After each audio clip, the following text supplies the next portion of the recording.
Item ಯಾವುದೇ ಇರಲಿ try ಮಾಡಿ ಆಚಿ ಚಿಕನ್ ಮಸಾಲಾ. ಕಾಂಗ್ರೆಸ್ ವಿರುದ್ಧ ಬಿಜೆಪಿ ಜೆಡಿಎಸ್ ಎಸ್ಐಆರ್ ಬ್ರಹ್ಮಾಸ್ತ್ರ. ರಾಜ್ಯದಲ್ಲಿ ನಡೀತಾ ಇರುವ ಎಸ್ಐಆರ್ಗೆ ದೋಸ್ತಿಗಳು ಆಕ್ಷೇಪವನ್ನ ವ್ಯಕ್ತಪಡಿಸಿದ್ದಾವೆ.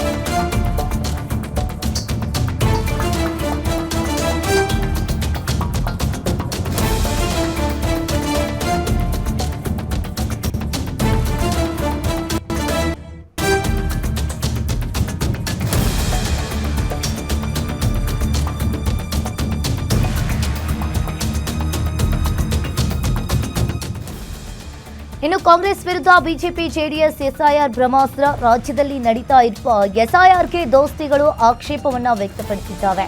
ಇನ್ನು ಚುನಾವಣಾ ಆಯೋಗಕ್ಕೆ ದೂರಿಟ್ಟ ದೋಸ್ತಿ ಪಡೆ.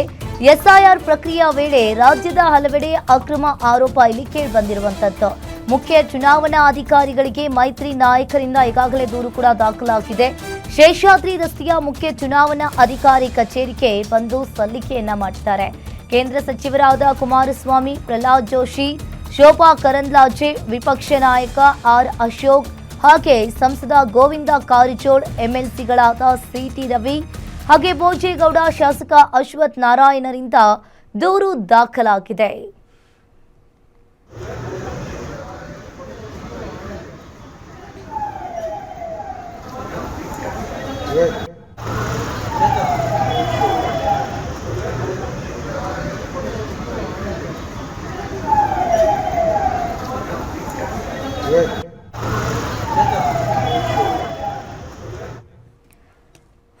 ಈ ಬಗ್ಗೆ ಹೆಚ್ಚಿನ ಡೀಟೇಲ್ಸ್ ಅನ್ನು ನೀಡ್ತಾರೆ political bureau head Maruti Pavagada. Desk live ನಲ್ಲಿ ಜಾಯಿನ್ ಆಗಿದ್ದಾರೆ. ಮಾರುತಿ, ಈಗ ಒಂದ್ ಕಡೆ ಕಾಂಗ್ರೆಸ್ ವಿರುದ್ಧ ಬಿಜೆಪಿ ಹಾಗೂ ಜೆಡಿಎಸ್ ಬ್ರಹ್ಮಾಸ್ತ್ರವನ್ನ ಸಾರ್ತಾ ಇದೆ. ಇನ್ನು ಇಲ್ಲಿ ಆರೋಪ ಏನ್ ಕೇಳಿ ಬರ್ತಾ ಇರುವಂತದ್ದು, ಏನಿದೆ ಇದ್ರ ಬಗ್ಗೆ ಹೆಚ್ಚಿನ ಡೀಟೇಲ್ಸ್? ಅಂಕಿತಾ, ಎಸ್ಐಆರ್ ಪ್ರಕ್ರಿಯೆ ರಾಜ್ಯದಲ್ಲಿ ಆರಂಭ ಆದ ದಿನದಲ್ಲೂ ಕೂಡ 224 ವಿಧಾನಸಭಾ ಕ್ಷೇತ್ರದಲ್ಲೂ ಕಾಂಗ್ರೆಸ್ ಸರ್ಕಾರ ಹೇಳಿದಂತೆ ಅಧಿಕಾರಿಗಳು ನಡ್ಕೊಳ್ತಾ ಇದ್ದಾರೆ ಅನ್ನುವಂಥ ಒಂದು ಆಕ್ಷೇಪ ಮತ್ತು ಅಸಮಾಧಾನವನ್ನು ಬಿಜೆಪಿ ಹಾಗೂ JDS ಎರಡೂ ಪಕ್ಷದ ನಾಯಕರು ಕೂಡ ವ್ಯಕ್ತಪಡಿಸಿದರು. ಜೊತೆಗೆ ರಾಮನಗರದಲ್ಲಿ ಆದಂತಹ ಯಾವುದೋ ಒಂದು ಚೌಟ್ರಿಯಲ್ಲಿ ಕೂತು ಮುಸ್ಲಿಂ ಸಮುದಾಯದ ಮತಗಳ ಪರಿಷ್ಕರಣೆ ಮಾಡ್ತಾ ಇದ್ದಂಥ ಒಂದು ಘಟನೆಯನ್ನು, ಒಂದು ವಿಡಿಯೋವನ್ನು ಸಾಕ್ಷಿ ಸಮೇತ ಕೇಂದ್ರ ಸಚಿವ HD ಕುಮಾರಸ್ವಾಮಿ ಅವರು ಬಿಡುಗಡೆ ಮಾಡಿದ್ರು. ಅದೇ ವಿಡಿಯೋವನ್ನು ವಿಪಕ್ಷ ನಾಯಕರಾದಂತಹ ಆರ್ ಅಶೋಕ್ ಅವರು ಕೂಡ ಬಿಡುಗಡೆ ಮಾಡಿದರು. ಕೇವಲ ರಾಮನಗರದಲ್ಲಿ ಅಷ್ಟೇ ಅಲ್ಲ, ಕೇವಲ ರಾಮನಗರ ಬೆಂಗಳೂರು ದಕ್ಷಿಣ ಜಿಲ್ಲೆಯಲ್ಲಿ ಅಷ್ಟೇ ಅಲ್ಲ, ಇಡೀ ರಾಜ್ಯಾದ್ಯಂತ ಇದೇ ರೀತಿಯಾಗಿ ಆಗ್ತಾ ಇದೆ ಅನ್ನುವಂಥದ್ದು.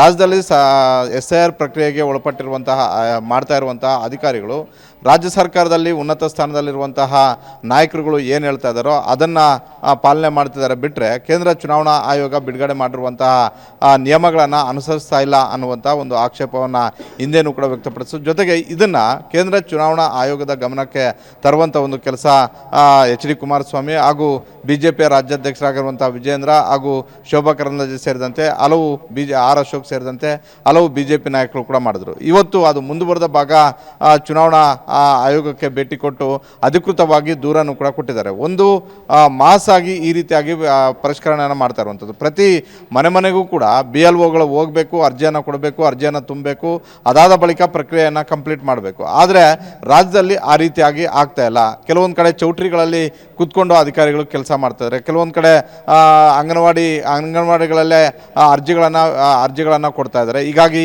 ಈ ರೀತಿಯಾಗಿ ಆಗಬಾರ್ದು, ಪ್ರತಿ ಮನೆಗೂ ಕೂಡ ಭೇಟಿ ಕೊಡಬೇಕು ಅಂತ ಒಂದು. ಮತ್ತೊಂದು ಕಡೆ BJP ಮತ್ತು JDS ನಾಯಕರ ಪ್ರಮುಖ ಆಕ್ಷೇಪ ಮತ್ತು ಅಸಮಾಧಾನ ಏನು ಅಂತ ಹೇಳಿದ್ರೆ, ಬೇರೆ ಬೇರೆ ರಾಜ್ಯಗಳಲ್ಲಿ SIR ಪ್ರಕ್ರಿಯೆಯಲ್ಲಿ ಬೇರೆ ರಾಜ್ಯದಿಂದ ಅಧಿಕಾರಿಗಳನ್ನು ತಂದು ಅಲ್ಲಿ ಕೆಲಸಗಳನ್ನು ಮಾಡ್ತಾಯಿದ್ರು. ಇಲ್ಲಿ ರಾಜ್ಯ ಸರ್ಕಾರದ ಅಧೀನದಲ್ಲಿ ಬರುವಂತಹ ಅಧಿಕಾರಿಗಳನ್ನು ಇಟ್ಕೊಂಡೇ ಕೆಲಸಗಳು ಮಾಡ್ತಿರೋದ್ರಿಂದ ಸಹಜವಾಗಿ ಕಾಂಗ್ರೆಸ್ಗೆ ಯಾವ ರೀತಿಯಾಗಿ ಬೇಕೋ ಆ ರೀತಿಯಾಗಿ SIR ಪ್ರಕ್ರಿಯೆಯನ್ನು ಮಾಡಿಸ್ಕೊಳ್ತಾ ಇದ್ದಾರೆ ಅನ್ನುವಂಥ ಒಂದು ಅಸಮಾಧಾನ, ಆ ಒಂದು ವಿಚಾರವನ್ನು ಕೂಡ ಇವತ್ತಿನ ದೂರಿನಲ್ಲಿ ಉಲ್ಲೇಖ ಮಾಡುವಂಥದ್ದು. ಜೊತೆಗೆ ಮುಸ್ಲಿಂ ಸಮುದಾಯ ಇರುವಂತಹ ಏರಿಯಾಗಳಲ್ಲಿ ಹೆಚ್ಚು ಕಾಂಗ್ರೆಸ್ಗೆ ಯಾವ ರೀತಿಯಾಗಿ ಬೇಕೋ ಆ ರೀತಿಯಾಗಿ SIR ಪ್ರಕ್ರಿಯೆ ಆಗ್ತಿದೆ. ಈ ಹಿಂದೆನೂ ಕೂಡ ಕಳೆದ 6-7 ವರ್ಷಗಳಿಂದ ರಾಜ್ಯದಲ್ಲಿರುವಂತಹ ಬೇರೆ ರಾಜ್ಯದ ಮತದಾರ ಆಗಿರ್ಬೋದು, ಎರಡೆರಡು ಕಡೆ ಇರುವಂತಹ ಮತಗಳಾಗಿರ್ಬೋದು, ಜೊತೆಗೆ ಬೇರೆ ದೇಶದ ಮತದಾರರು ಕೂಡ ಇಲ್ಲಿ ಮತದಾರ ಆಗಿರುವಂತಹ ಎಕ್ಸಾಂಪಲ್ಸ್ ಇದ್ದಾವೆ, ಅವು ಡಿಲೀಟ್ ಆಗಬೇಕು ಅನ್ನುವಂಥ ಒಂದು ಮಾತುಗಳನ್ನು ಕೂಡ ಹೇಳ್ತಿದ್ರು. ಆದರೆ ಈ ಬಾರಿ ಆ SIR ಪ್ರಕ್ರಿಯೆ ಏನು ನಡೀತಾ ಇದೆ, ಇದಕ್ಕೆ 20 ವರ್ಷಗಳಿಗೊಮ್ಮೆ ನಡೆಯುವಂಥ SIR ಪ್ರಕ್ರಿಯೆ, ಈ ಪ್ರಕ್ರಿಯೆಯಲ್ಲಿ ಬೇರೆ ರಾಜ್ಯ ರಾಜ್ಯಗಳಲ್ಲಾದಂಥ SIR ಪ್ರಕ್ರಿಯೆ ಒಂದು ರೀತಿ, ಕರ್ನಾಟಕದಲ್ಲಿ ಆಗ್ತಿರುವಂಥ ಒಂದು SIR ಪ್ರಕ್ರಿಯೆ ಕೂಡ ಒಂದು ರೀತಿ ಇದೆ. ಹೀಗಾಗಿ ರಾಜ್ಯ ಸರ್ಕಾರಕ್ಕೆ ಯಾವ ರೀತಿಯಾಗಿ ಬೇಕೋ ಆ ರೀತಿಯಾಗಿ SIR ಪ್ರಕ್ರಿಯೆಯನ್ನು ಮಾಡ್ತಿದ್ದಾರೆ ಅನ್ನುವಂಥ ಒಂದು ವಿಚಾರವನ್ನು ಇವತ್ತಿನ ಒಂದು ದೂರಲ್ಲಿ ಕೊಟ್ಟಿದ್ದಾರೆ. ಯಾವುದೇ ಒಂದು ಪಕ್ಷದ ಕೆಲಸ ಅನ್ನುವಂಥ ಒಂದು ರೀತಿಯಲ್ಲಿ ಮಾಡೋದು ಬೇಡ. ಇದು ಕೇಂದ್ರ ಚುನಾವಣಾ ಆಯೋಗದ ಗೈಡ್ಲೈನ್ಸ್ ಏನಿದ್ದಾವೆ ಆ ಗೈಡ್ಲೈನ್ಸ್ನಂತೆ ಕೆಲಸ ಮಾಡಲಿ ಅನ್ನುವಂಥ ಒಂದು ದೂರನ್ನು ಕೊಟ್ಟಿರುವಂಥದ್ದು. ಬಹುತೇಕ ಇದು ಕೇಂದ್ರ ಸರ್ಕಾರದ ಗಮನಕ್ಕೆ ಈಗಾಗಲೇ ತಂದಿದ್ದಾರೆ. ಮುಂದಿನ ದಿನಗಳಲ್ಲಿ ಅಲ್ಲೂ ಕೂಡ ದೂರು ಕೊಡುವಂಥ ಒಂದು ಸಾಧ್ಯತೆ ಇದೆ. ಅಂಕಿತ, ಥ್ಯಾಂಕ್ ಯು ಮಾರುತಿ ನಿಮ್ಮೆಲ್ಲ ಮಾಹಿತಿಗೆ.